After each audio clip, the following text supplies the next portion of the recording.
basic rifleman shit about medical. Yeah, so kind of basically as a rifleman, it is your job simply to stabilise the victim in the field. If someone's been shot or hurt somehow, you're not there to heal them fully, you're simply there to stabilise them until somebody who's trained to do it can get there, i.e. section medic or, even more serious, myself, can't look after them. It's all fairly easy, boiled down to Dr. ABC. You've probably heard this before. Very basic kind of like first aid stuff. Dr. ABC stands for danger, response, airways, breathing, circulation. Danger, of course, being if someone's been shot, do not run out to them. Place the emphasis on your personal safety. If you get hurt or injured, you cannot then help them later on. So if someone's been shot, don't run to them. Check the area. Tell either Burns or White, tell your ICs, kind of, this guy's been shot, he's down, like, they will then be able to react to it, either kind of put down suppressing fire, pop some smoke, they'll maneuver you around to get this casualty out of there. The first thing being danger, yeah. Next thing, response, make sure they're either awake or unconscious. So check what they are, kind of, they can talk to you and things, if not, if they cannot respond to you, i.e. they're unconscious, they're instantly a hell of a lot more important as a casualty. They need to get out of there fast, and that will then affect kind of what tier they become of casualty. After that come airways, breathing, and circulation.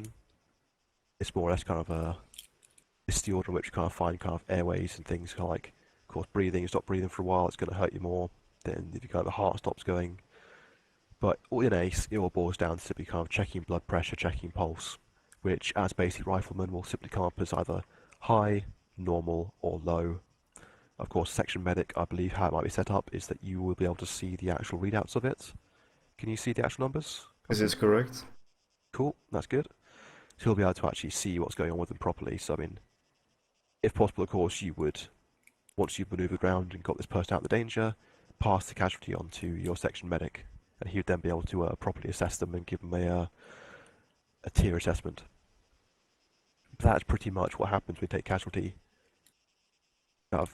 Check for danger, see if they're awake, check their injuries, and once you know what their injuries are, if possible, stabilize them. So when you've checked what their injuries are, prioritize it if you can definitely pick out there are multiple kind of areas of their body injured, so you got like left arm, or right leg, right arm, sorry. And if you can prioritize one of those being more damaged than the other ones, whack a tourniquet on it. Even if it's quite a small wound, you can still put a tourniquet on it and stop the bleeding, because tourniquets will only start hurting you after kind of like 5 minutes or so. So once you kind of put the tourniquet on if necessary, then prioritize the remaining limbs based on which is then most damaged. Of course, going for the most damaged first. Once you've prioritized which is the most damaged, it then comes down to kind of which bandages do you use. And it's a fairly easy kind of like rule of thumb thing for using bandages on people, is that if there's something missing, put a packing bandage in, otherwise elastic bandage. So if there's an avulsion or a velocity wound, i.e. part of their body's missing, or they've got a big gaping hole inside their body from a bullet wound, pack it. Otherwise, you want to close the wound by using elastic bandage. This is not to say the other bandages aren't useful, they are still useful for certain things. However, it does really come down to kind of the quick lot is a kind of jack of all trades, master of none. It's alright at treating all wounds, but it simply won't hack it for pretty much everything. It's kind of something better for everything, really. And the basic bandages, the things they're really good for are so useless. They're good for like bruises and abrasions sort of thing. Not the sort of thing you can lose a lot of blood from. The sort of thing which you pretty much can just leave untreated and run around for a bit until you kind of get to a good point to look after it. It's not kind of like life or death things like avulsions or cut wounds or stabs and things. So it does boil down to just the two bandages you need are packing and elastic. Make sense so far, guys? Yep. Yeah. Yeah, good stuff. Drugs and things. Barring section medic, we really don't expect any of you guys to be administering any drugs to people. I understand Major's been around, kind of told you like lay off the epi, don't take epi and stuff. Good. Morphine and things. what morphine you carry is for us to use on you, so your section mate to use on you, or myself to use on you. Because of course, whenever you treat someone, it takes from their supplies first before eating into your supplies.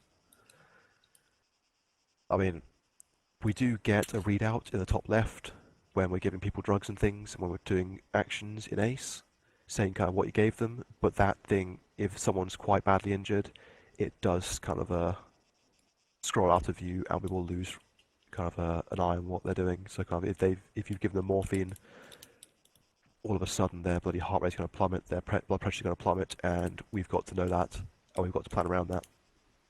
So don't sticking drugs in people unless you're a section medic. Simple? All good? Yeah. Mm-hmm. The tier system. Pretty much most of you guys won't need to do the tier system. That'll be again for your section medic to declare and then pass back to your ICs. Tier system goes through 1 to 4, which is also kind of less is most important. So T1 is most important, T4, yeah, sort of, he can pretty much be left behind if necessary. Not that we want to leave them behind. So T1, well, I'll go the other way from least important. T4 is they're dead. Of course, nobody gets declared T4 until they're back at base with me in the med center, and I can't save them. That is when they're declared T4. So when they're in the field, things will essentially kind of just go up and up and up all the way to T1, and it stops at T1. We just get them the fuck out of there. T3 is walking wounded. They can run, they can fight, they can do all the shit. Section medics look after them, and he's kind of just got them back on their feet, right as rain. T2 is where you're really starting to kind of, think about this guy needs to be evacuated, get him out of there. He's still conscious, but he's full of holes, things are falling off, kind of wounds reopening and stuff. And then T1, flat rule of thumb, if they're unconscious, they're straight away their T1. So if someone's unconscious, there's a damn good reason for it, and so they need to get out of there and looked at. Of course, if someone is still conscious, but they're so damn full of holes that they can't move for kind of bandages falling off them and wounds reopening, then also section medic will take kind of he'll make the call and declare them kind of a T1 if necessary. Any questions on the T system? That's not really necessary for anyone other than the section medic and the ICs when they're kind of calling in casualties.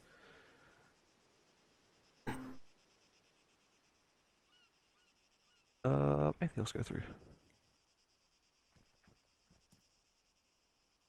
To reiterate things with the tourniquets. Tourniquets, if left on too long, will cause pain and eventually they will kill you.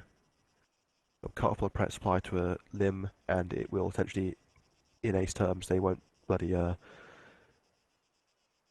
they won't model it with kind of individual limbs dying, essentially, so they'll simply kill you. It'll knock you out from pain, then eventually kill you. So remember, if someone's tourniqueted, once you've done all the other important bits, come back to it, bandage it up, then take off the tourniquet.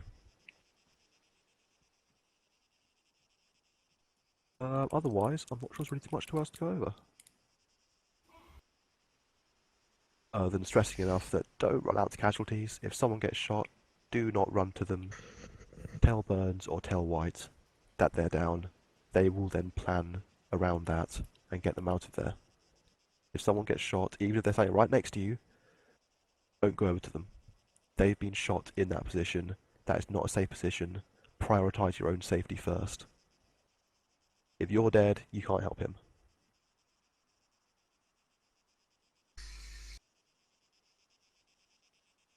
As I said to the guys, we'll be putting up some reference stuff later on the forums, kind of, which does fully kind of describe all the different injuries you can sustain in ACE, and which bandages are best to treat them, and also kind of a quick reference for blood pressure and heart rates and things, and also loadouts and the like. If there are other questions, then I think we're done. Any questions? No. Nope. Fairly crash coursey, fairly basic, but again, all you guys are there to do is stabilise casualty. Cool. I think we're pretty much done then.